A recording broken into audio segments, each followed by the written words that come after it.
Sakamoto, essa questão aí do depoimento, o Heleno pede para ou faltar ou pelo menos ficar em silêncio aí para a CPMI. É inacreditável, né, Diego? O general Heleno, que tanto falou, falou pelos cotovelos, falou que não deveria, né? Falou coisas bizarras durante a campanha eleitoral de 2018, depois durante a próprio mandato de Jair Bolsonaro, agora quer ficar quieto. Ele agora quer ficar quietinho. Né? O general Heleno, que durante a campanha eleitoral ele puxou um coro, lembra de 2018, né? Criticando quem fazia acordo com o Centrão e falar que quem se gritar, pegar Centrão, não sobra um, meu irmão, fazendo uma brincadeira com a música Ladrão. E depois o Bolsonaro faz o acordo com o Centrão, o Heleno abençoa esse acordo, né? E durante a gestão Jair Bolsonaro, agora falando sobre o tema, várias vezes o Heleno fez ameaças veladas às instituições brasileiras, né? Por exemplo, como esquecer em dezembro de 2021, quando ele falou que ele tinha que tomar 2 Lexotans na veia por dia para não levar o presidente Jair Bolsonaro a tomar uma atitude mais drástica em relação ao STF. Ele falou exatamente isso. Não estou exagerando, ele falou exatamente isso, que ele tinha que tomar 2 Lexotan na veia para não deixar o Bolsonaro atropelar o STF. O que é atropelar o STF, gente? É golpe de Estado. O que é ignorar o STF? É golpe de Estado. Um golpe de Estado não precisa ter tanque, não precisa ter avião, não precisa ter armas. É isso que o pessoal fala, mas não tem arma, não precisa. Basta que um poder comece a atuar revelia do outro poder, ignorando as decisões. Aí ele atropela a Constituição, joga fora das 4 linhas e acabou. O Heleno falou isso várias vezes. Então, essa pessoa que assessorou Jair Bolsonaro, que estava ao lado de Bolsonaro nas decisões dele, na relação dele com os militares, ele precisa falar, ele precisa dizer o que foi, o que aconteceu, o que foi ouvido, ainda mais ele, que, como a gente mesmo colocou aqui, tinha questões, né? Discordava dessa relação entre os poderes, discordava desse respeito entre as instituições, os poderes da República que estão preconizados na Constituição. Então, o Sim. general Heleno precisa falar o que ouviu e o que aconselhou Jair Bolsonaro. E nesse caso, tem um ponto também que é o seguinte: o Garnier já é da reserva, né? Quando entra alguém mais novo para assumir a função, vai para a reserva o Garnier. O general Heleno já era da reserva também. Convocar o pessoal de pijama, né? Como o pessoal brinca que é os militares da reserva, é uma coisa, né? Convocar os militares da ativa é outra totalmente diferente. A questão é se os comandos das Forças Armadas deixariam, né, que isso acontecesse de uma forma tão aberta. Mauro Cid foi convocado, é da ativa, o Lauan é da ativa, né, tem outros nomes da ativa. Agora, uma coisa é isso, outra coisa é você convocar o pessoal generais, entre outros grupos, né, que são realmente da cúpula, né? E, sinceramente, Diego, tem algum momento que a gente vai ter que, as cúpulas militares vão ter que falar. Porque o que está sendo colocado aqui nesse ponto é o seguinte: todo mundo, o tempo inteiro, a gente fala, olha, teve nomes, teve oficiais, teve generais, teve muita gente com poder que estava envolvida, né, que estava torcendo para que Bolsonaro desse o golpe, que estava ajudando. É claro que no final das contas, você teve na composição de poderes, você não teve uma maioria dessa cúpula militar pulando nessa conspiração golpista, mas a gente precisa saber quem são essas pessoas que são os democratas, que defenderam a manutenção da democracia, e quem eram os golpistas. Né? E para isso, em algum momento, vamos ter que ouvir todo mundo da ativa e ouvir o pessoal dos altos comandos militares. Né? O Garnier, para falar isso, ele provavelmente não está falando da cabeça dele. Ele está falando porque ele sabe que, junto com o alto comando da Marinha, ele tem apoio. Então, quem é que apoia isso? Quem é que apoia esse tipo de pensamento golpista no Exército e na Aeronáutica? E está na ativa? Está na reserva? Reserva. Tipo, tem problema? Tem, mas não se compara. Agora, quem está na ativa não pode jogar contra a democracia. E a gente precisa saber quem são essas pessoas que jogaram, conspiraram ou levantaram a hipótese de derrubar um governo democraticamente eleito. Ô, Diego, o Aras, ele não é salvador da democracia brasileira, ele é cúmplice do seu carrasco. Né? Resumidamente, é isso. Ele não é o salvador, ele foi cúmplice do seu carrasco, ele foi sócio do seu carrasco. né? O Aras, né, protegeu Jair Bolsonaro nos momentos mais terríveis do seu mandato. Aras protegeu Jair Bolsonaro enquanto Bolsonaro golpeava repetidas vezes as instituições da democracia brasileira. Ele fazia um jogo aqui, um jogo ali, aí denunciava um aliado de Bolsonaro aqui e ali, mas a figura do presidente em si, ele nunca atingiu. Ao contrário de outros procuradores gerais da República, que a gente pode reclamar para A, para B, se fez mais, se fez menos, mas que sim, levaram e denunciaram presidentes da República. Jair Bolsonaro atacou a democracia brasileira a tal ponto, né, que durante, por exemplo, a pandemia de Covid-19, né, ele falava, né, abertamente, em 2021, ele falava abertamente da possibilidade de golpe. Todo mundo, na verdade, estava assustado com aquele processo. E aí, o que acontece? Acontece que o próprio Ministério Público Federal, ou seja, os subprocuradores gerais da República, os colegas de Aras, publicam, criam uma nota pública, trazem a público uma nota cobrando que ele defendesse a democracia diante dos ataques de Bolsonaro, diante da omissão dele. O Aras omitiu, né? E aí os colegas e o MPF veio a público falar, gente, a nota, puxei um parágrafo falando que, olha, a PGR precisa cumprir o seu papel de defesa da ordem jurídica, do regime democrático, né? Os próprios colegas falando isso.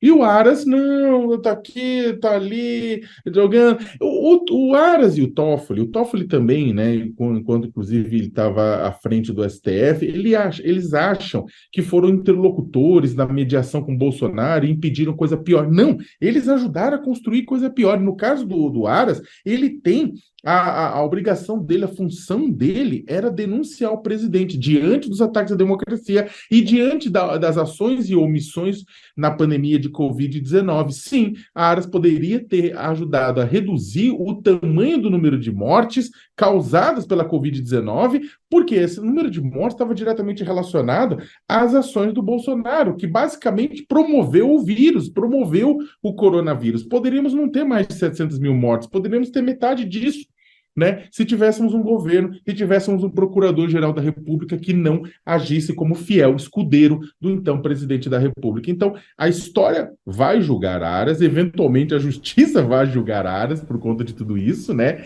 E agora, só que o que acontece, só para terminar, neste momento que ele faz, neste momento ele se coloca como parte de quem garantiu, parte da salvação, parte de quem garantiu o processo democrático. E para terminar mesmo, nessa matéria do César Feitosa da Folha, por favor, leiam, vale a pena, né?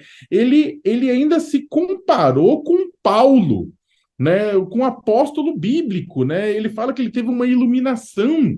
Olha, aspas, eu quero dizer que nunca pensei em ser PGR até um dia em que uma fagulha de luz passou pela minha mente e disse: levante-se e busque corrigir todas as injustiças dentro do Ministério Público que você não concorda. Quero dizer que naquela epifania que recebi uma pancada, uma queda, tipo Paulo, olha, se comparando com Paulo, né, que ficou desacordado, eu acordei e disse: Senhor, dai-me os instrumentos e eu irei fazer aquilo que penso ser justo. Se pensar em ser justo é manter uma pessoa que atacava a democracia e que promovia a pandemia, esse Paulo está precisando de uma reciclagem. Eu acho que isso reforça uma questão, Diego, bem forte, que é o seguinte: como ele mesmo fala, a PF não é o órgão, ele é um dos órgãos de inteligência que tem inteligência e que pode alertar. E isso, segundo ele, houve um alerta, né? Pelo menos a narração do delegado é que houve um alerta, né, o diretor, houve um alerta à Secretaria de Segurança Pública do Distrito Federal. Isso aí reforça um pouco a responsabilidade da Secretaria de Segurança Pública do Distrito Federal em não agir, né? Inclusive, você tem pessoas que são da cúpula da Polícia Militar do DF que estão presos, né? Policiais militares que estão presos. O próprio Anderson Torres, que saiu do Ministério da Justiça de Bolsonaro, chefiando, inclusive, a Polícia Federal, e foi ser secretário de Segurança Pública do Distrito Federal e sabia de todo o processo, ele recebeu todos esses informes, a Secretaria recebeu esses informes, mas ele acabou viajando para os Estados Unidos, deixando desguarnecido e sem nenhum plano. A verdade é que dava tempo da Secretaria de Segurança Pública do Distrito Federal ter estabelecido um plano baseado em todas as informações que chegaram. Porque não chegou, chegou de todo lado para a Secretaria tinha que ter estabelecido um plano e não impedido, colocado um contingente muito maior e impedido o pessoal de chegar. Vamos colocar da seguinte forma, Diego, se a Secretaria de Segurança Pública do Distrito Federal tivesse agido, né, talvez teria tido invasão da mesma forma. Não sabemos, dependendo do tamanho da massa de policiais colocados lá, mas seria muito mais difícil haver essa depredação. Só que como a gente viu e como a gente acompanhou e como os depoimentos, como as investigações da própria Polícia Federal mostraram, nomes fortes da cúpula da Polícia Militar apoiaram a ação desses golpistas no dia 8. Conversaram antes, basicamente torcendo, eles trocavam mensagem torcendo para que aquilo acontecesse. Ou seja, foram lenientes, foram coniventes, foram parceiros, foram aliados dos golpistas. Né? E aí, somando a quantidade de golpistas enviada para Brasília pelo bolsonarismo, né, a gente teve o que aconteceu. Então é o seguinte, acho que isso reforça esse depoimento, essa informação da PF, reforça a responsabilidade sobre a Polícia Militar e a Secretaria de Segurança Pública do Distrito Federal, que estava na mão de bolsonaristas. Ô Diego, como eu coloquei na minha coluna hoje, né, um dos contrastes mais chocantes da Operação Vingança, que é o nome que deveria ser real da Operação Escudo, né, que até agora resultou em 28 mortes na Baixada Santista, né, principalmente no Guarujá, entre os relatos dos moradores, dos sobreviventes, das testemunhas, dos familiares, né? E o relato da polícia. A polícia aponta os policiais que participaram dessas operações como verdadeiros heróis. Só que os relatos que chegam dos familiares, na verdade, mostram relatos de covardia por parte da polícia, com tortura e morte. Né? E aí você vai pegar pessoas, é claro que a polícia não deve torturar e matar ninguém, tem que prender e levar. Às vezes, quando está em confronto, acaba acontecendo uma morte infeliz, né, de alguém estar em confronto, é uma coisa. Mas os relatos que estão chegando não eram pessoas em confronto, eram pessoas que tinham ido comprar macarrão e aí acabaram, estavam no lugar errado, na hora errada, era executado pela polícia.